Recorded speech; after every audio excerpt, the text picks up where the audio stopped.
김 박사 오늘의 키워드 시간입니다. 김대호 박사님과 함께하겠습니다. 선생님 안녕하세요. 네, 반갑습니다. 네, 오늘도 박사님과 주요 이슈들 키워드를 통해 짚어보도록 하겠습니다. 먼저 오늘의 첫 번째 키워드 확인해 보시죠. 첫 번째 키워드, 뉴욕 증시 바닥론입니다.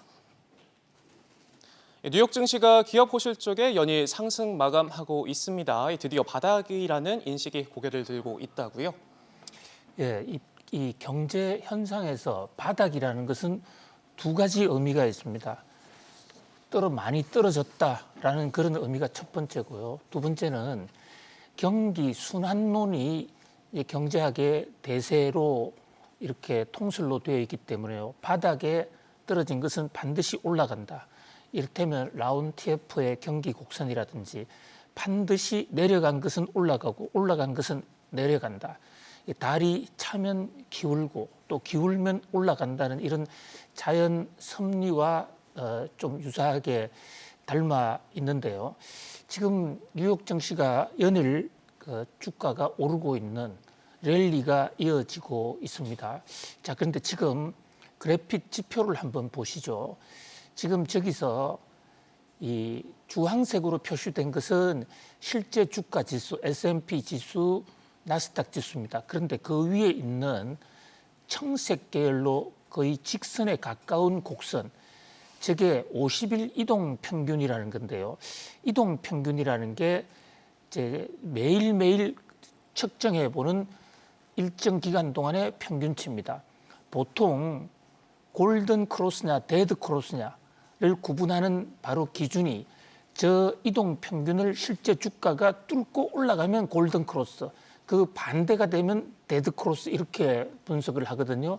근데 지금 이 주황색 선이 나스닥 지수 또 S&P 지수 둘 다 실제 주가가 이동 평균을 치고 올라가는 모습입니다. 전형적인 골드 크로스 장세예요. 흔히 뭐 우리 대통령 지지율 같은 경우에도 지지율이 좋다가 나빠지면 데드 크로스를 쳤다. 또는 나쁘다가 좋아지면 골든 크로스를 쳤다 하는데 그 원조가 바로 저 이동 평균 곡선에서 나오는 것이거든요. 기술적 분석을 할 때 그렇다는 얘기입니다. 그런데 이 자연현상은 달이 차면 기울고 또 보름달이 된 것은 반드시 줄어든, 이것은 정확하게 주어진 날짜가 있어요.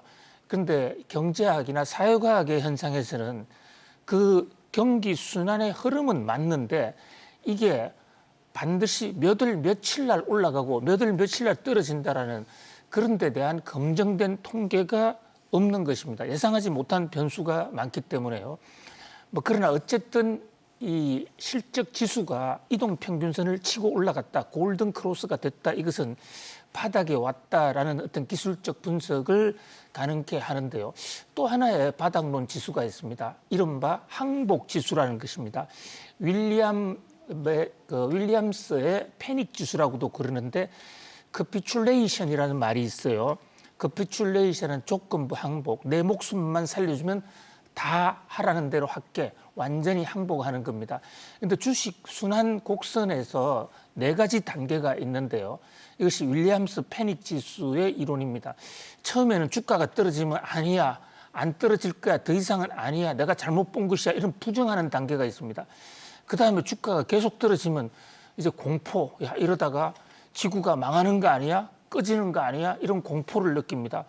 그 다음에는 아이고 안 되겠다, 무조건 팔고 떠나자, 완전히 항복하는, 이것을 무조건적 항복 또는 조건부 항복이라고 그런 커피출레이션입니다. 그런데 이 조건부 항복을 해서 좀 흔들리는 사람들이 주식을 다 팔고 떠나면 이제는 진짜 지분을 위해서 꼭 주식을 보유할 수밖에 없는 사람만 살아남는 거거든요.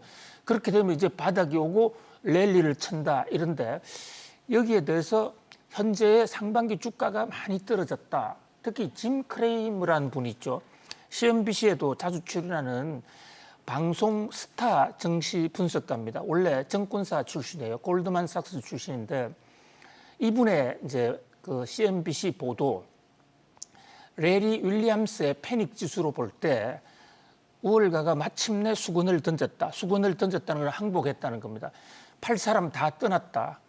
그래서 이제 마침내 강세장의 신호가 왔다. 이제부터 긴 상승 랠리의 시작일 수 있다. 이렇게 분석을 해서 이 커피큘레이션이 이제 온 것이 아니냐 이런 분석이 미국 언론 특히 뉴욕 증시의 상당수 이 난을 잠식을 하고 있는데요. 뭐 그렇다고 해서 현재 말씀 올린 대로 자연과학적 현상처럼 커필리체이션이 왔으니까 이제는 주가가 무조건 오른다 이렇게 단정하기는 어려운 게 경제학의 현실입니다. 그래서 경제학 이론에서도 더블 딥이라는 게 있지 않습니까? 한번 떨어졌다가 다시 올라가는 거 하다가 다시 떨어질 수 있고 또 정권가의 소근에 자 지하 바닥까지 가면 바닥 밑에는 지하실이 있고 또 지하실 밑에는 지하수도 있고 지하수 밑으로 더 파고 들어가면 용암 마그나도 있고 그것도 파고 들어가면 그 지구 반대편이 나올 수도 있다. 이런 얘기도 있기 때문에 이 주식은 단정할 수는 없습니다만은 그러나 한 가지 엄연한 현실은 반드시 이 라운티에프의 곡선처럼 떨어지면 오르고 오르면 떨어질 수밖에 없다라는 사실. 그다음에 이 밸류에이션 상황과 관련해서 주가가 많이 떨어지면 결국은 그것이 하나의 주가 상승의 모멘텀이 될 수도 있다. 아무튼 지금 뉴욕 증시의 현상은 과연 이것이 커피큘레이션이냐 아니면 바닥 밑에 또 한 번의 지하실이 나타나는 더블 딥의 전조냐 이를 두고 해석이 분분한 그런 아주 엄중한 순간으로 볼 수 있습니다. 네. 지지부진했던 뉴욕 증시가 이제 바닥을 찍고 반등할 수 있을지 지켜보셔야겠습니다. 그래서 다음 키워드 확인해 보시죠. 두 번째 키워드 테슬라 저력입니다. 테슬라의 올해 2분기 순이익이 작년 동기에 비해 2배를 기록했습니다. 중국 봉쇄 등 악재가 있었는데도 저력을 보여줬습니다. 테슬라 실적 발표가 나왔는데요. 이 테슬라 실적이 나온 이후에 테슬라의 시간 왜 그래? 애프터 아워 뉴욕 증시에서 주가가 아주 크게 올랐습니다. 그리고 이 테슬라의 실적 발표 기대로 뉴욕 증시도 많이 올랐는데요. 우선 실적 발표를 한번 보시면요. 매출은 9.1%나 줄었습니다. 많이 안 팔렸다는 얘기예요. 그런데 이익은 무려 2배, 100%나 늘었습니다. 이 인플레 와중에서 순이익이 늘어난다는 것은 대단한 테슬라의 저력이다 이렇게 볼 수가 있는데요. 이렇게 이 테슬라의 순이익이 증가한 이 대목에서 상당히 뉴욕 증시가 고무되는 이런 상황이에요. 인플레 상황에서 기업의 실적이 나타나는 패턴이 크게 세 가지가 있습니다. 대부분의 기업들은 인플레 상황에서는 매출은 더 늘어납니다. 왜냐하면 단가가 올라가니까요. 그런데 이 비용이 늘어나기 때문에 실제 순이익은 감소하는 이게 지금 대부분 기업들의 패턴이거든요. 그런데 이보다도 좀 경쟁력이 강한 기업들, 이른바 자생력이 있는 기업들은 순이익이 늘어납니다. 바로 테슬라가 여기에 해당하는 것이죠. 가장 이상적인 것은 매출도 늘어나고 순이익도 늘어나는 건데요. 테슬라는 그 가장 이상적인 형은 아니고 중간 단계, 매출은 줄고 이익은 상승했어요. 이익이 왜 일어나느냐? 이것은 원가, 전가하는 능력이 있기 때문입니다. 비용이 늘어났을 때 나도 그 제품을 만들어서 소비자 판매 가격을 더 올릴 수만 있다면 회사는 더 잘 될 수가 있는 것이죠. 그것은 경쟁력이 있어야 강합니다. 가능한 것이죠. 테슬라의 경우에는 아직도 전기차가 가격 불문 사겠다는 세력이 아직은 남아있다. 이렇게 볼 수가 있는 것입니다. 특히 상하이 봉쇄 속에서도 테슬라의 이익이 늘어났다는 것은 테슬라의 저력이 아직도 살아있다. 그렇게 볼 수가 있습니다. 그러나 이제 과연 테슬라가 언제까지 가격을 올릴 수 있겠는가? 후발주자들, 특히 완성차 회사들이 달려오면 이 테슬라의 독점적 지위는 무너질 가능성이 있고 또 비트코인 소유한 부분에서 최근에 많이 판 것으로 나타났습니다만 투자 손실이 나타나고 있고 또 일론 머스크의 오나 리스크 이런 것들은 악재가 되고 있는데요. 어쨌든 so far, so good. 지금까지는 테슬라가 저력을 보이고 있다. 이렇게 평가할 수 있겠습니다.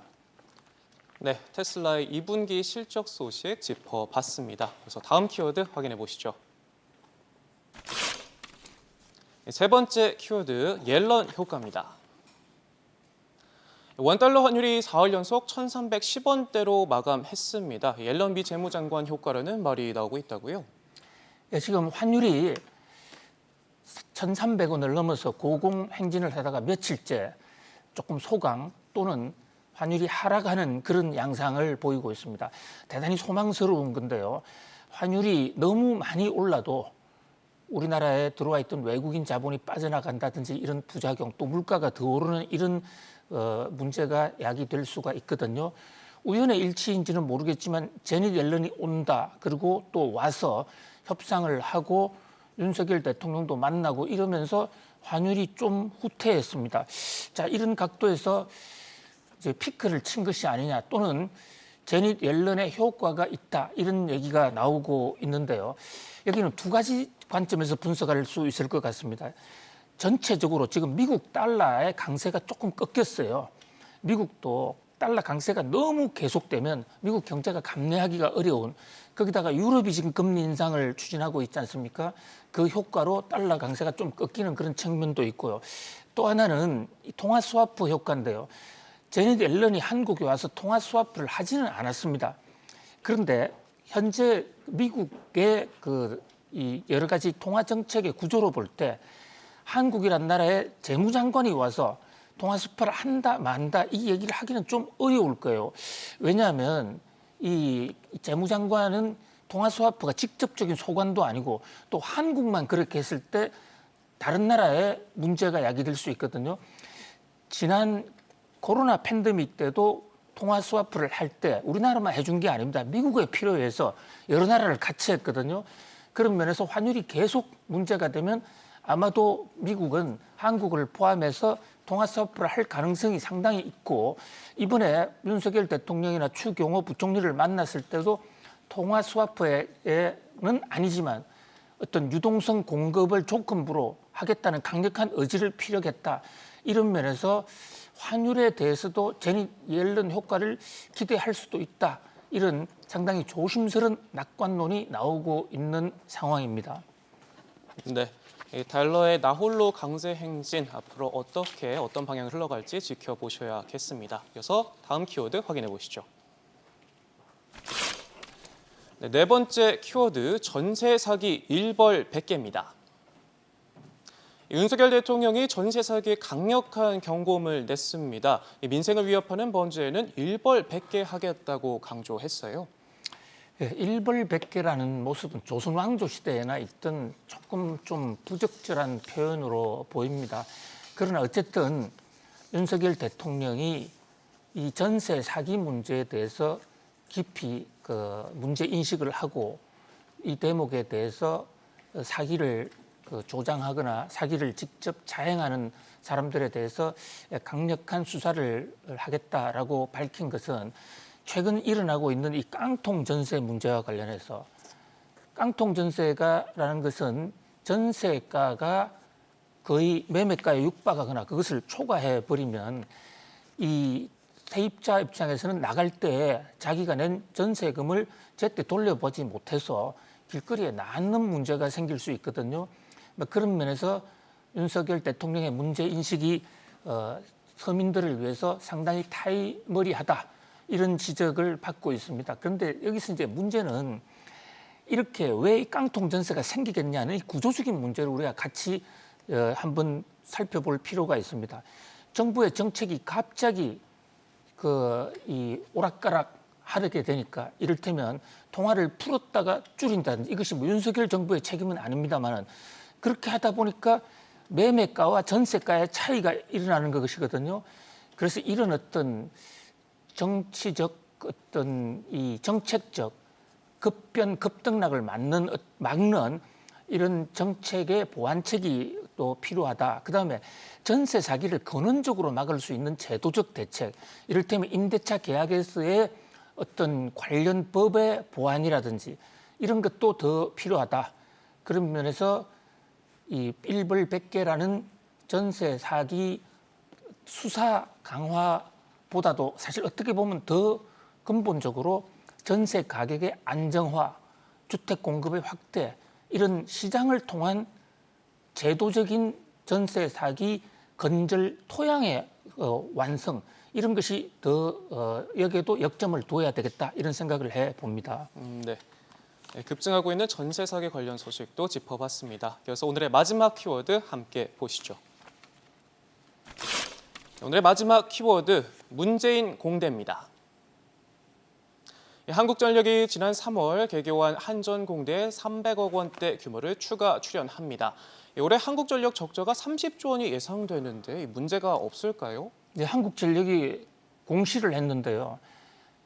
한국전력이 설립한 정식 이름은 한국에너지공대, 여기에 그 300억 이상을 추가 출연해야 된다라고 공시를 했습니다.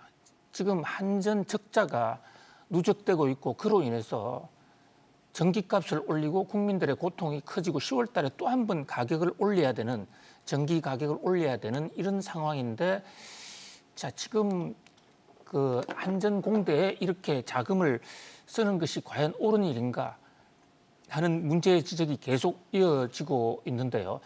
물론 이 전기의 인재를 배출한다는 것은 바람직한 현상이긴 합니다만은, 그것은 기존 대학으로도 충분히 할 수 있었고, 지금 대학에 정원이 넘쳐나고 오히려 졸업생은 많은데 취업이 안 되는 그런 상황이거든요. 이 문제와 관련해서 일부 언론들은 한전공대를 문재인 대통령이 시장의 흐름을 무시하고 주도했다 해서 문재인 공대, 문제의 공대 이렇게 분석하고 있기도 한데요. 한전공대에 앞으로도 돈이 들어갈 때가 많다, 이런 점에서 한번 이 안에 수지 구조도 한번 분석해 볼 필요가 있지 않을까, 이런 생각을 해봅니다. 네. 오늘도 김대호 박사님과 함께 주요 이슈들, 키워드를 통해 짚어봤습니다. 오늘의 키워드입니다. 뉴욕 증시 바닥론, 테슬라 저력, 옐런 효과, 전세 사기 일벌백계, 문재인 공대였습니다.